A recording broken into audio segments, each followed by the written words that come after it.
우리 인생을 세 종류로 구분한다면, 첫째는 생존을 위한 인생이 있을 수 있습니다. 살기 위해서 사는 인생입니다. 영어로 표현하면 survival life. S라는 이니셜로 다 시작이 되는데, 첫째는 survival life. 살기 위해서 사는 인생입니다. 두 번째 인생은 단지 살기 위해서 사는 인생이 아니라 다른 사람이 이루지 못한 성공을 이루는 성공적 인생이 있습니다. successful life라고 말할 수가 있죠. 그러나 아무리 많은 성공을 하고 다른 사람이 부러워하는 업적을 남겼다 할지라도 개인이 인생의 의미를 발견하지 못하고 또 다른 사람들에게 의미를 부여하지 못하는 인생이라면 진정한 성공이라고 말할 수가 없겠죠. 세 번째 인생이라고 할 때는 그것은 의미 있는 인생이다. significant life다. 의미 있는 인생이라고 말할 수가 있겠습니다. 우리의 인생은 이 세 가지 인생 중 어떤 인생을 살고 있는가? 단지 살기 위해서 사는 인생인가? 아니면 다른 사람이 이루지 못한 성공을 향하여 나아가는 인생인가? 아니면 의미 있는 인생인가? 많은 사람이 주목하지 않아도 의미 있는 인생이 있을 수 있고, 많은 사람에게 알려진 인생이라 할지라도 전혀 의미 없는 인생이 있을 수가 있습니다. 우리 인생 가운데 가장 두려워해야 할 것은 바로 우리의 인생을 다 마친 이후에 참 의미 없었다라는 평가를 받는 것이 얼마나 무서운 일일까요? 얼마나 많은 일을 했느냐가 중요한 것이 아니라 얼마나 의미 있는 일을 했는가가 중요하고, 얼마나 많은 것을 성취하고 성공했느냐보다 더 중요한 것은 어떤 영향을 이 세상 속에 남겼는가가 더 중요한 것입니다. 사람들이 의미 없는 인생을 살게 되는 이유가 있습니다. 순간순간 다가오는 상황과 환경에 쫓기는, 환경에 의해서, 상황에 의해서 움직이는 인생을 살고 있기 때문입니다. 상황에 이끌리는 인생을 저는 이 온도계로 표현하고 싶습니다. 이 온도와 관련된 두 가지 다른 기능이 있죠. 온도계는 그 상태, 그 주변의 온도가 어떤 상태인지를 그냥 보여주는, 나타내는 것입니다. 상황에 이끌리는 인생은 그 상황을 그냥 반영해주는 그런 인생을 보여주는 것이죠. 상황에 이끌리고 상황에 쫓기기 때문입니다. 그런 온도계가 있지만 온도 조절기가 있죠. 온도 조절기는 온도를 바꿔주는 그러한 기계의 역할을 합니다. 상황을 변화시키고 환경을 변화시키는 인생.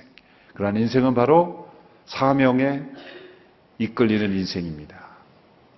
하나님께서 나에게 주어진 사명, 나를 통해서 이루시고자 하는 사명, 그 사명에 집중하는 인생을 살 때 우리는 단지 상황을 표현해주는 온도계가 아니라 온도 조절기와 같이 상황과 환경을 변화시킬 수 있는 것입니다. 예전에 예수님이라면 어떻게 하실까라는 그러한 책이 유행하면서 What would Jesus do? 이렇게 예수님이라면 어떻게 하실까? 그런 표현과 관심이 많이 이루어졌지만 우리에게 더 필요한 것은 예수님이 나를 통해서 행하신 일이 무엇일까? 나를 통해서 하기 원하시는 일이 무엇일까? 단지 예수님이라면 어떻게 했을까가 아니라 예수님이 나를 통해서 하고 싶으신 일, 하기를 원하시는 일이 무엇일까라는 것. 그 사명에 우리의 삶이 집중하지 않을 때 우리의 삶은 의미 없는 인생이 되고 마는 것입니다. 근데 10번 찍어 안 넘어가는 나무가 없다 그러죠? 있습니다.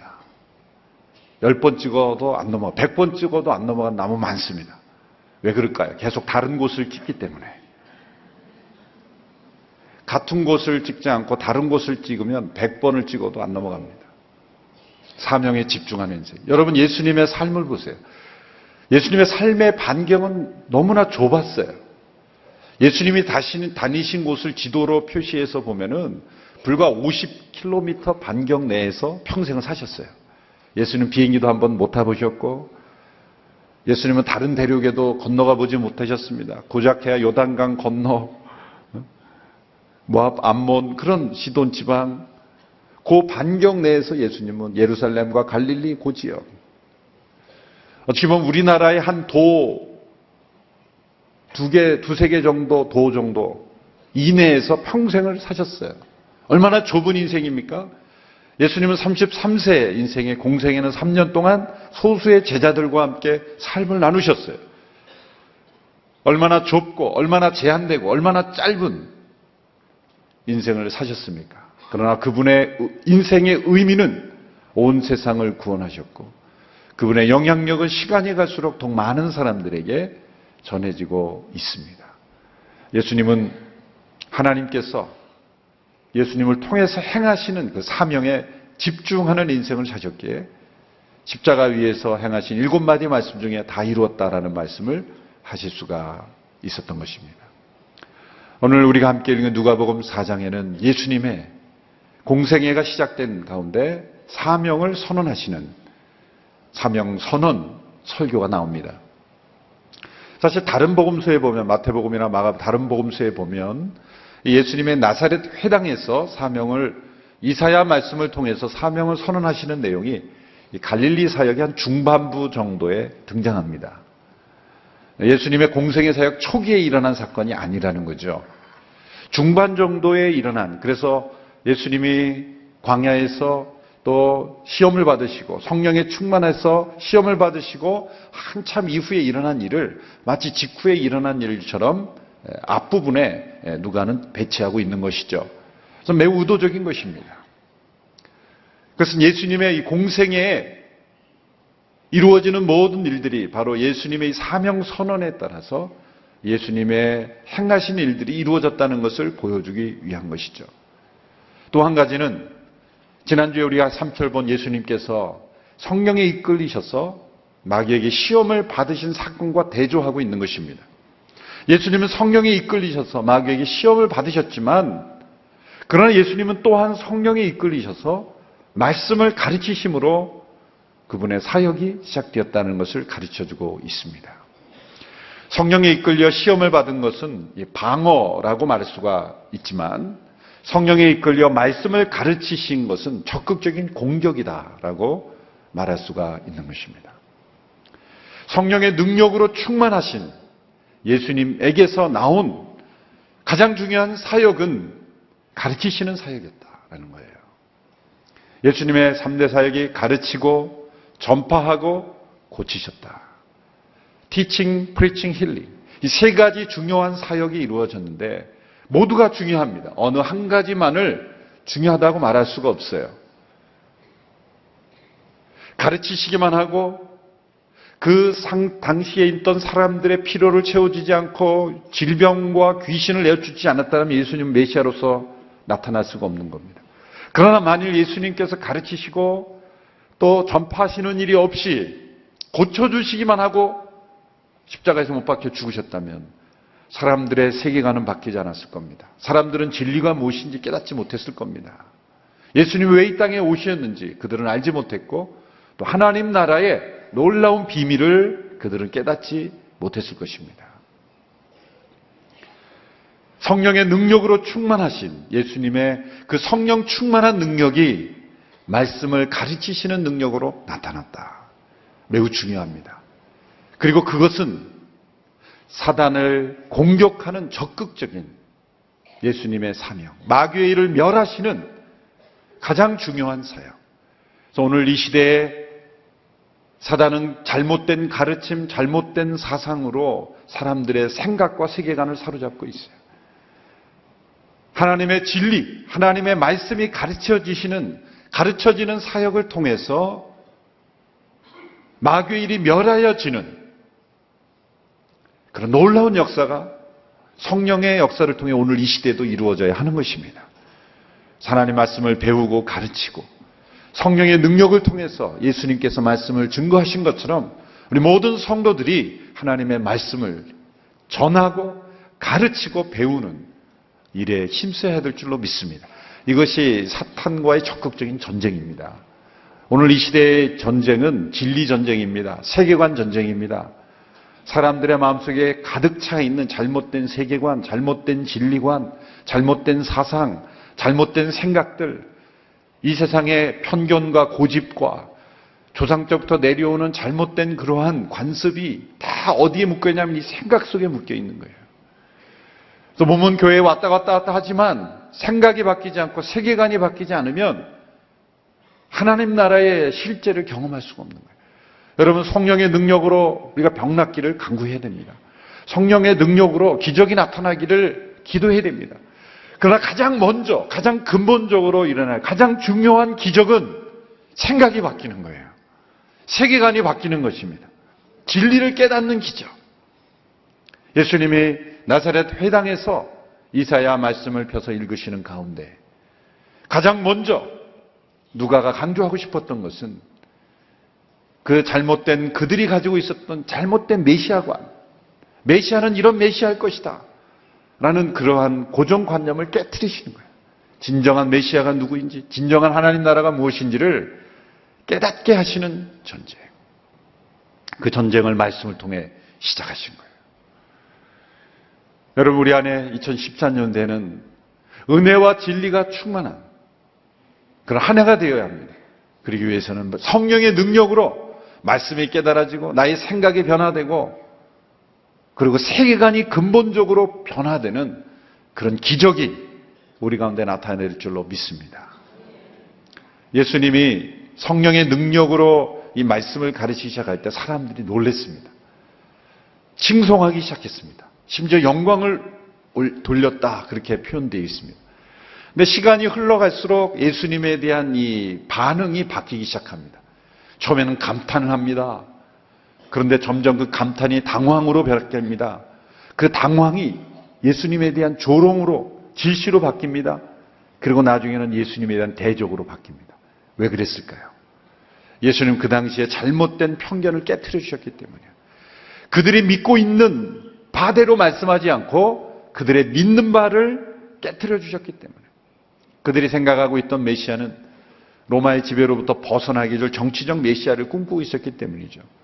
다른 이방 민족들은 다 멸절시키고 유대 민족만을 번영하게 해주고 잘 살게 해주는 메시아를 꿈꿨기 때문입니다. 예수님에게서 그 징조가 보인 것 같았지만 예수님의 입에서 나오는 말씀들은 어떤 말씀이었습니까? 유대인만을 세워주는 메시아가 아니라 모든 사람들을 구원하는 메시아예요. 오늘 본문 4장 23절 이하에서 예수님이 하신 말씀을 보면은 엘리야를 하나님이 보내실 때 유대의 과부에게로 보내지 않고 사렙다의 과부에게 보냈다. 이방 과부에게 보냈다. 엘리사를 통해서 변화된 축복을 받은 사람은 나만 장군이었다. 예수님의 이 말씀에 엘리야와 엘리사를 통해서 변화되고 구원받은 사람이 바로 이방인이었다는 거예요. 마태복음에서는 이방인 두 사람만 그 믿음을 칭찬합니다. 마치 예수님이 이 유대인들은 사랑하지 않고 이방인들만 사랑하는 것처럼 보이는 말씀도 하셨다는 거예요. 유대인들은 화가 난 거죠. 모든 사람을 위한 메시아라니 받아들일 수 없다. 그들은 분노했고 이 4장 마지막에 보면 예수님을 낭떠러지에 떨어뜨려서 죽이려고까지 했어요. 왜냐하면 예수님이 진리를 말씀하셨기 때문이에요. 오늘 이 시대에도 진리가 전해지면 참된 세계관이 선포되면 사람들은 두 개의 반응으로 나누어집니다. 받아들이든지 아니면 대적하고 죽이려고 하든지. 예수님께서 나사렛 회당에서 오늘 본문에서 이사야 말씀을 읽으시는 그 사명의 선언을 통해서 예수님은 진리를 선포하셨고 메시아가 누구인지를 가르쳐 주셨고 그리고 예수님의 사명을 선언하신 것입니다. 오늘 본문의 16절의 말씀을 보십시오. 16절의 말씀 같이 읽습니다. 시작. 예수께서 자신이 자라나신 나사렛에 오셨습니다. 안식일이 되자 예수께서 늘 하시던 대로 회당에 가셔서 성경을 읽으려고 일어나셨습니다. 여기 보면 늘 하시던 대로 또 자라나신 나사렛이라는 단어에 주목할 필요가 있습니다. 예수님이 자라나신 나사렛에서 늘 하시던 대로 예수님이 사명을 선언하신 곳은 바로 자라나신 나사렛 회당에서 늘 하시던 대로 하시던 중에 이루어진 것입니다.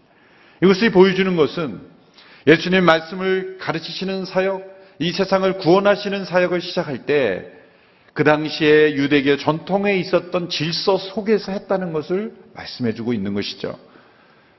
그 당시에 사람들은 이 성전을 중심으로 한 신앙이 있었는데요. 성전에서 제사하고, 그런데 그게 바벨론 포로 때 다 무너졌지 않습니까? 그때 생겨난 것이 회당입니다. 10명 이상이 되면 함께 모여서 율법을 배우고 서로 가르치고, 또 성인 남자들은 누구든지 나와서 낭독할 수 있고, 거기에 대해서 자신의 의견도 얘기할 수 있는 굉장히 자유로운, 거기에 대화가 있고 토론이 있는 그런 회당 문화가 형성이 되어 있어요. 오늘 이 시대에 있는 이런 예배라는 형태에서 일방적으로 설교하는 그런 형태보다 훨씬 더 자유로운, 성인 남자는 누구든지 나와서 성경을 읽고 순서를 따라서 자신의 그 말씀에 대한 의견을 이야기할 수 있는 그런 어떤 자유로운 토론과 그런 형태의 말씀의 교육이 이루어졌던 것이 회당입니다. 예수님도 그런 회당에서 말씀을 배우셨고, 그런 회당에서 예수님이 자기의 순서를 따라 말씀을 전하시는 거예요. 그래서 늘 하시던 대로 바로 그 회당에서, 예수님이 자라나신 그 회당에서 예수님께서 공생애를 시작된 이후에 자신의 순서가 나왔어.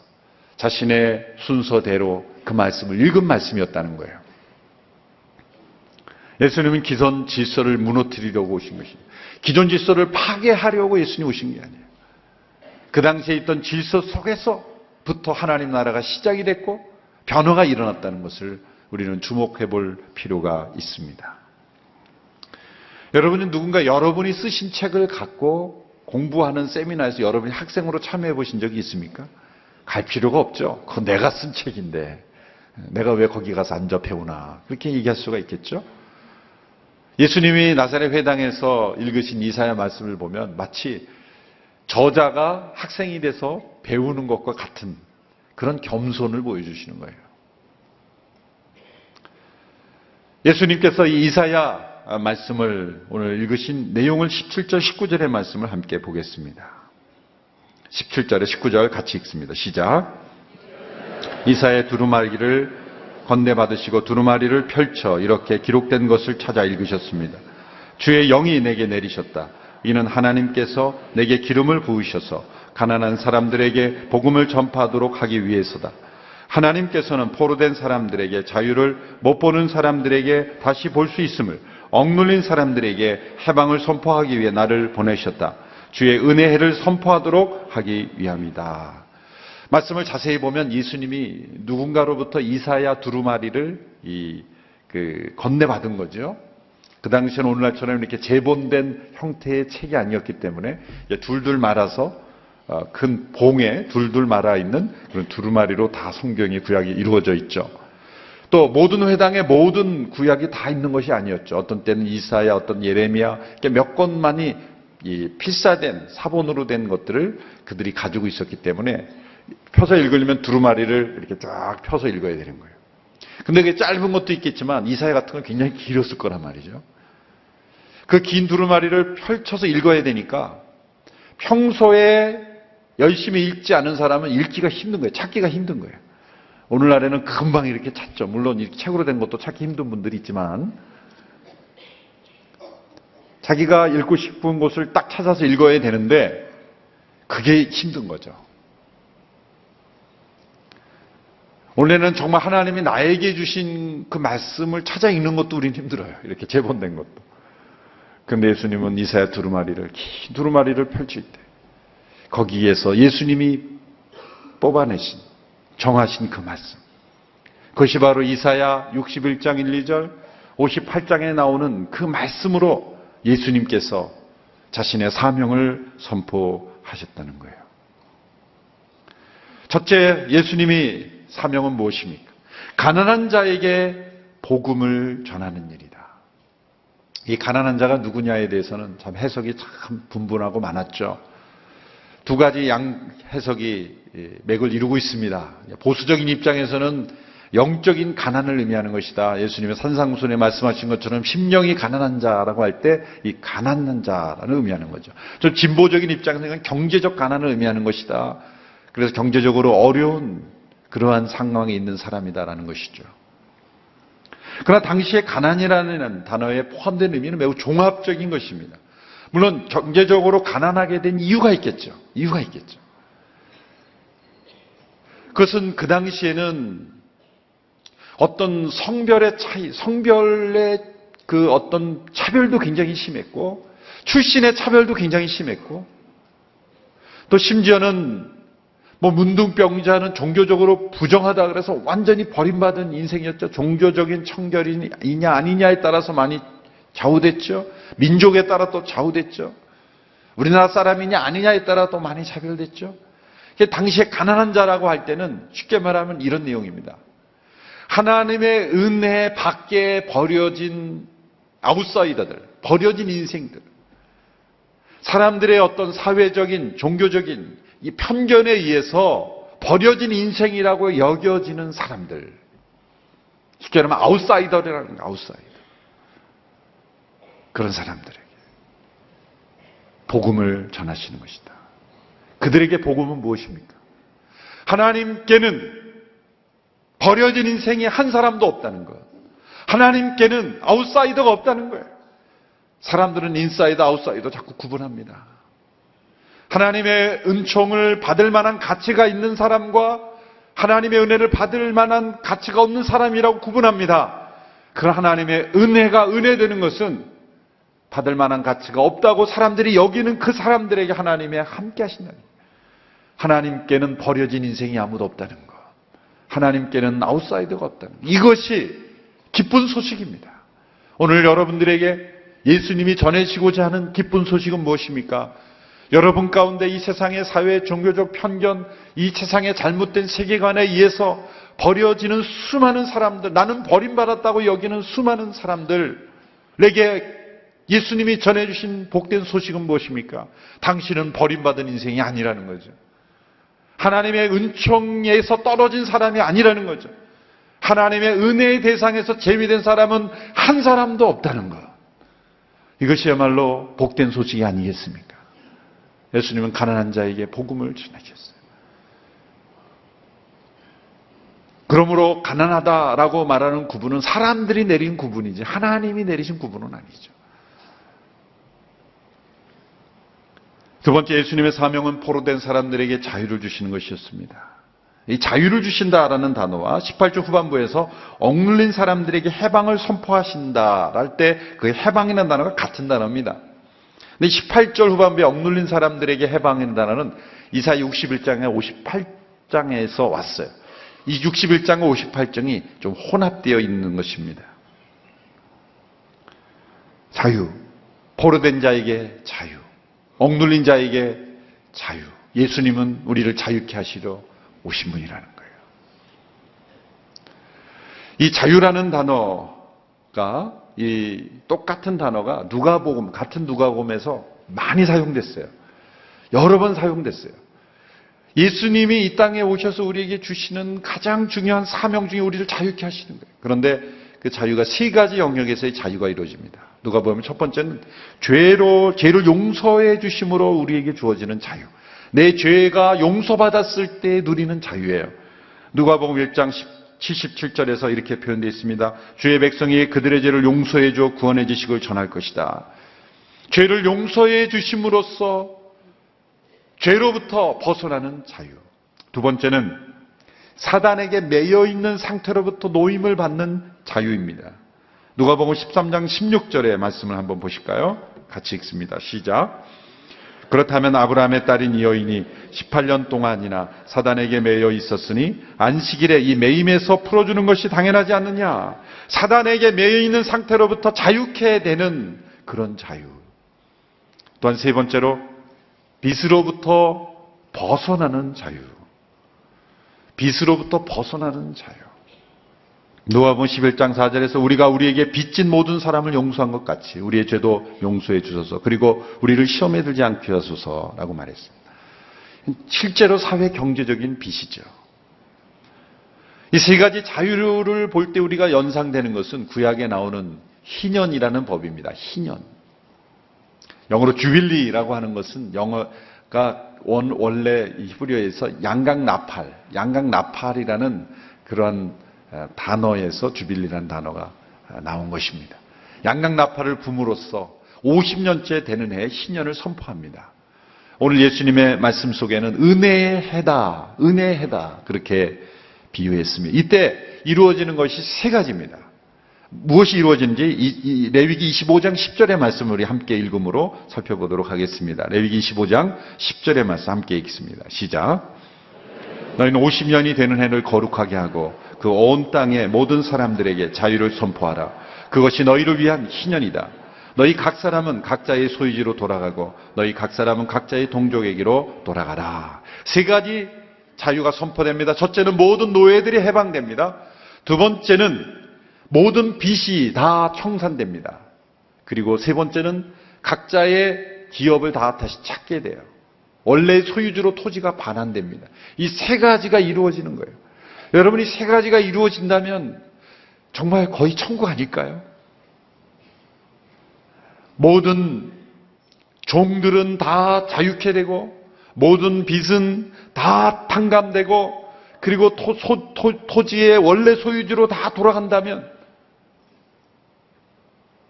사람들을 얽매이었던 모든 것 아니겠을까요? 그 당시에 사람들을 억압하고 억눌리게 하고 그리고 포로되게 했던 세 가지가 아닐까요?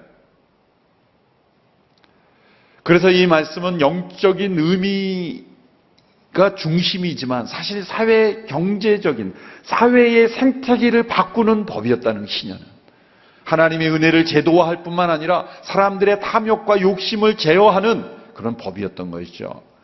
이스라엘 백성들이 얼마나 희년을 잘 지켰는지는 알려진 바가 없습니다. 사실은 거의 안 지켰을 가능성이 많아요. 왜일까요? 인간의 탐욕을 제어하는 것이었거든요. 은혜를 베푸는 제도였거든요. 그래서 이스라엘 백성들이 멸망당할 때 보면 이 안식일을 제대로 지키지 않고 안식년을 지키지 않고 그 더 나아가서 희년을 지키지 않았던 것으로 알 수가 있어요. 어떤 사람들이 이렇게 생각하기 쉬워요. 그러면은 모든 빚이 다 탕감되고 노예가 해방되면 마음대로 빚을 갖다 쓰고 그다음에 이제 희년이다 그러고 선포하면 되겠네. 악한 사람들 그렇게 생각하겠죠. 그러면 누가 그렇게 쉽게 빌려준답니까? 상대방의 입장도 생각하겠죠.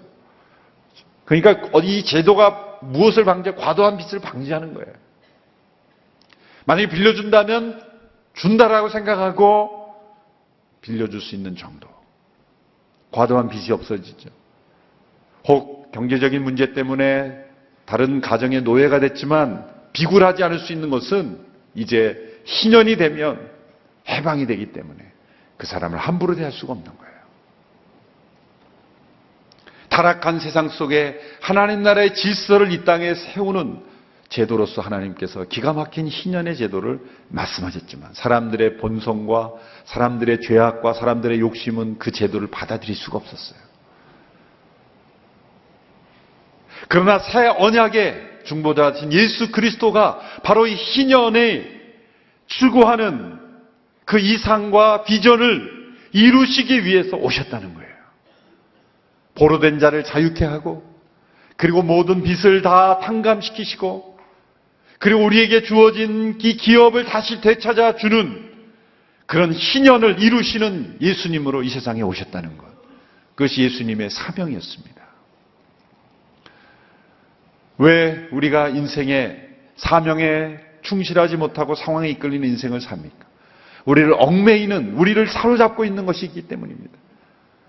죄에 얽매여 있고 그 당시에 관습에 얽매여 있고 고정관념에 얽매여 있고 편견에 얽매여 있고 우리 자신의 욕심에 얽매여 있기 때문에 우리가 자유케 되지 못했기 때문에 사명을 향하여 나가지 못하는 거예요. 진정한 자유인은 어떤 자유인입니까? 사명에 충실한 사람만이 자유하다라고 말할 수가 있는 거예요. 그 미국의 그 노예제도를 링컨에 의해서 해방됐고 노예제도가 철폐됐지 않습니까? 노예제도가 없어졌을 때 남부지방에 그 노예제도가 철폐됐다라는 그 선포가 이루어졌을 때 그 며칠 동안은 남부지방에 있는 닭들이 모조리 죽임을 당했다는 거예요. 그 노예 출신의 사람이 썼던 글을 보면은 왜 그러느냐? 이 노예들이 새벽마다 닭 울음소리에 깼다는 거예요. 그래서 이 닭 울음소리에 노예들이 아주 그냥 노이로제에 걸려 있는 거예요. 하기 싫은 일을 억지로 시키는 게 닭 울음소리였다는 거예요. 사명감에 내가 해야 할 일을 내가 찾고 기뻐서 일어난 게 아니라 일어나기 싫은데 닭 울음소리 하면 오늘도 또 하루가 시작이 됐구나. 하여튼 매일매일 인생을 짜증나게 한 존재가 닭 울음소리예요.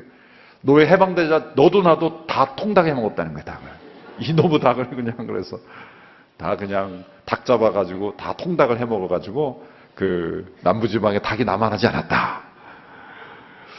웃은 얘기 같지만 실제 그런 사람들의 마음속에 여러분 자명종 소리가 나고 알람이 나면 이 지겨운 알람이 왜 나를 깨우나가 아니라 그건 벌써 포로된 자의 삶이에요. 그러나 사명에 이끌리는 삶은 자명종 소리가 나를 깨우는 것이 아니라 사명이 나를 깨우는 그런 인생이라는 거죠. 세 번째 예수님의 사명은 눈먼 자를 다시 보게 하는 것입니다. 죄는 우리의 자유를 앗아갈 뿐만 아니라 우리의 눈을 멀게 하는 것이죠. 예수님께 실제로 시각장애인을 고쳐주게 했지만은 예수님은 요한복음 9장에서 보지 못하는 것을 더 안타까워했어요. 영적으로 눈이 먼 자가 된 것을 더 안타까워하셨어요. 육적으로 보지 못하는 것을 안타까워하는 것보다 헬렌 켈러가 그런 말을 했죠. 눈으로 보지 못하는 것보다 더 안타까운 것은 미래를 보지 못하는 것이다. 우리의 영적인 눈이 가려져 있는 것, 죄로 말미암아서 깨어진 것, 다시 보게 해주는 거예요. 예수님 육신의 눈도 뜨게 해주셨지만 영적인 눈도 뜨게 해주신 것입니다. 예수님이 이 세상에 오신 것은 우리가 이 세상 속의 죄악 속에 어두워진 눈을 보게 하는 거예요. 그래서 여러분 예수 그리스도의 사역을 통해서 우리가 구원받고 영적인 눈이 뜨게 되면은 사실은 때로 하나님이 우리의 미래도 보여주시는 거예요.